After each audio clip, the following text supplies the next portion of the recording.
ఈరోజు తెల్లవారుజామున నాకు ఒక దృశ్యం కనిపించిందమ్మా.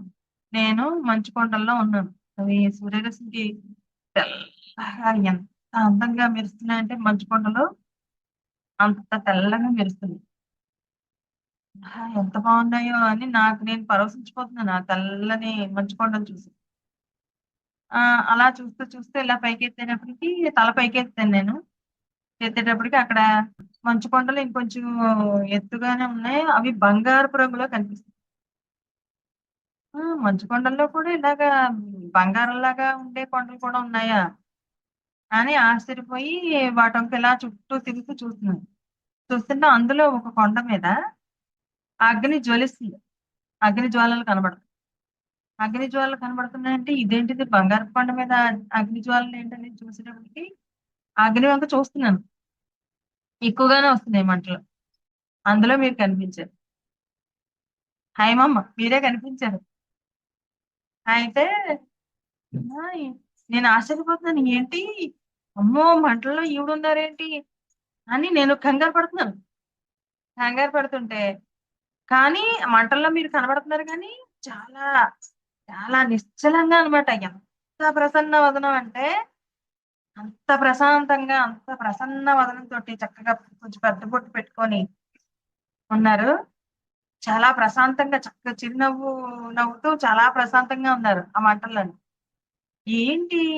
ఈ మంటల్లోని ఇలాగా ఈవిడ ఇలాగా ఇంత ప్రశాంతంగా ఉన్నారు. మొహం ఎంత ప్రశాంతంగా ఉంది. ఎంత ప్రసన్నంగా ఉంది. సాక్షాత్తు అమ్మవారు ఆ పార్వతీదేవి దిగొచ్చిందా అన్నట్టు అనిపించింది. ఈ లోపులోని నేను ఇలా అనుకోవడమే మీ చేతిలోని బంగారపు త్రిశూలం, ఈ కుడి చేతిలోని, ఎడమ చేతిలోనేమో ఇలాగా 2 కోణాలు ఉండే జెండా. ఆ జెండా కూడా బంగారం రంగులోనే ఉంది. బంగారంగా మెరుస్తుంది జెండా. గాలికి ఊగుతుంది. కానీ బంగారపుదది. అలా ఈ చేత్తోటి త్రిశూలం ఈ చేత్తో ఇలా ఉండి, ఇలా నుంచుని ఉన్నారన్నమాట చాలా ప్రశాంతంగా. అని ఇంకా మిమ్మల్ని చూసి నేను మైమరిచిపోతున్నాను. ఆ దృశ్యం చూసేటప్పటికి, మిమ్మల్ని చూసేటప్పటికి నాకు తెలియకుండానే గూస్ బంప్స్ వచ్చేసి అక్కడే ఆ మంచు కొండల్లోనే నిర్ఘాంతపోయి చూస్తున్నాను. చూసి అప్పుడు అనుకుంటున్నాను. ఏంటి పార్వతీదేవి నిజంగా భూమి మీద జన్మ తీసుకోవడానికి జ్ఞానాన్ని పంచడం కోసం వచ్చిందా? అందుకే ఆవిడ హైమావతి అని పేరు పెట్టుకుందా? నాకు ఆహ్, లక్ష్మీనారాయణది కథ గుర్తొచ్చింది. లక్ష్మీనారాయణలు ఒకరోజు మాట్లాడుకుంటున్నారంటమ్మ. లక్ష్మీదేవి అడిగిందంట, "స్వామి అందరూ మీకు ఆహ్, భూమి మీదకి మీ దగ్గర నుంచి భూమి మీదకి ప్రచారం చేయడం కోసం అందరూ పురుషులే ఎళ్తున్నారు. స్త్రీలు ఎవరు వెళ్ళట్లేదు. ఎందుకని? స్త్రీలు అలా ప్రచారం చేయలేరా?" అని లక్ష్మీదేవి అడిగిందంట. అడిగితే స్త్రీలకి రకరకాలన్నీ అవరోధాలన్నీ వస్తాయి కదా లక్ష్మి. అందుకనే ఎవరు వెళ్ళరంటే, అయితే సరే నేనే ఎళ్తాను స్వామి. నేనే ఎళ్లి నేను స్త్రీగా ఉండి కూడా అన్ని సమర్థవంతంగా ఎదుర్కొని నేను నారాయణ భక్తిని నేను ప్రచారం చేస్తాను. జ్ఞానాన్ని అందిస్తాను. అజ్ఞానంగా ఉన్న ఈ అంధకారంగా ఉన్న చీకటిని నేను తొలగిస్తాను. నేను జ్ఞానాన్ని పంచుతానని ఆవిడ లక్ష్మీదేవి భూమి మీదకి వచ్చిందండి జన్మ తీసుకుంది. ఆవిడే తరిగొండ వెంగమాంబ.